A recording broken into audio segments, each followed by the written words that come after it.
6, 5, 4, 3, 2. Kita sering melihat orang sukses di puncak. Jet pribadi, gedung pencakar langit, kekayaan miliaran dolar. Tapi kita jarang melihat saat mereka hampir menyerah. Saat rekening kosong. Saat ditolak.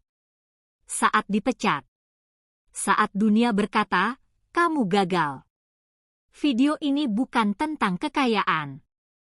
Ini tentang titik terendah yang mengubah hidup mereka selamanya. Inilah 5 nama orang yang pernah gagal sebelum menjadi miliarder terkenal. Urutan kelima. Steve Jobs. Dipecat dari perusahaan sendiri. Awal kejatuhan atau kegagalannya. Tahun 1985. Usia 30 tahun. Steve Jobs, pendiri Apple Inc., dipecat dari perusahaan yang ia bangun dari garasi rumahnya. Bukan hanya kehilangan jabatan. Ia kehilangan identitas. Dalam pidatonya di Stanford, ia berkata, "Saya gagal secara publik. Saya bahkan berpikir untuk lari dari Silicon Valley. Bayangkan membangun sesuatu dari nol.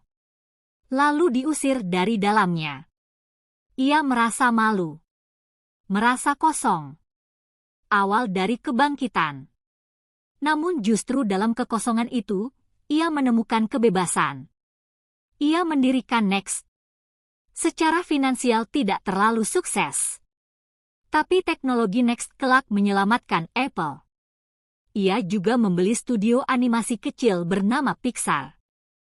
Pixar kemudian merilis Toy Story, film animasi 3D pertama di dunia.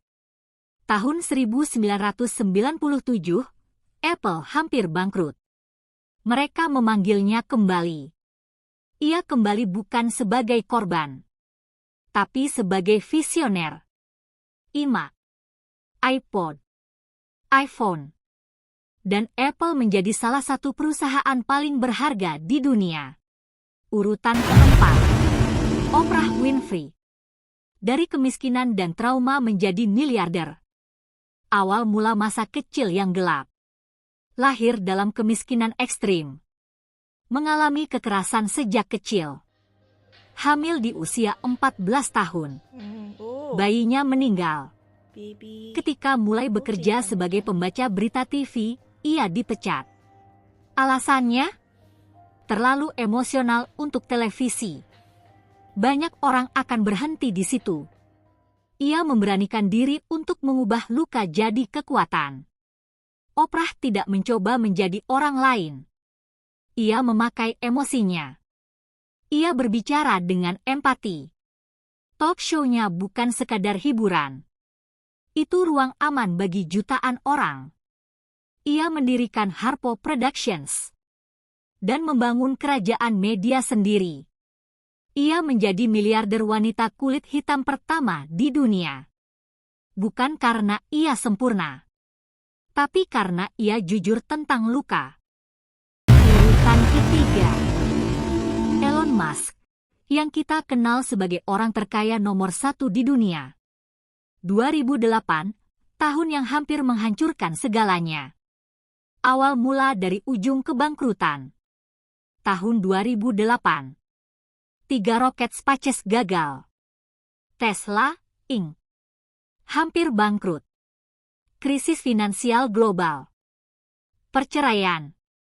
Ia bahkan harus meminjam uang untuk bertahan hidup. Jika peluncuran roket keempat gagal. SpaceX tamat. Semua uangnya habis. Lalu ia mencoba kembali untuk satu kesempatan terakhir. Roket keempat berhasil. NASA memberikan kontrak besar.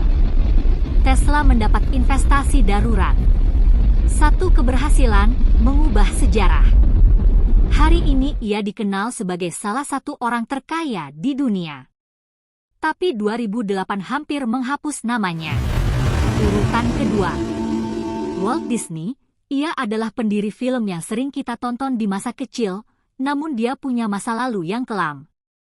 Bangkrut dan diremehkan. Awal mula ia dianggap tidak kreatif. Ia pernah dipecat dari surat kabar karena dianggap tidak punya imajinasi. Studio pertamanya bangkrut. Ia kehilangan karakter animasinya karena masalah kontrak. Ia pernah tidur di kantor karena tidak punya uang. Namun alih-alih ia menyerah, tapi justru tikus kecil yang mengubah dunia. Dalam perjalanan kereta, ia menggambar karakter tikus kecil, Mickey Mouse. Ketika membuat film Snow White, banyak orang menyebutnya Disney's Folly, proyek bodoh.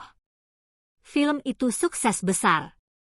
Dan lahirlah The Walt Disney Company, yang kini menjadi raksasa hiburan dunia.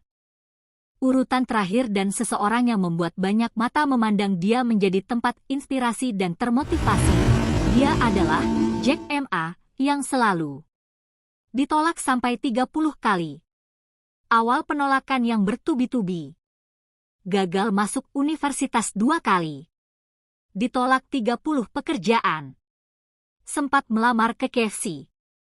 24 orang diterima. Namun, dia adalah satu-satunya orang yang ditolak. Ia sempat berkata, "Saya bukan orang paling pintar. Hanya saja saya tidak akan menyerah." Lalu ia melihat peluang di internet. Saat pertama kali melihat internet di Amerika, ia sadar Cina belum punya platform e-commerce besar. Ia mendirikan Alibaba Group dari apartemen kecilnya. Awalnya dia selalu ditertawakan, namun hari ini Alibaba menjadi raksasa global.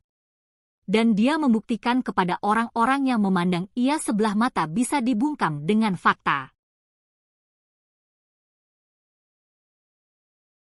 Jadi dari video ini kita belajar, mereka semua pernah gagal.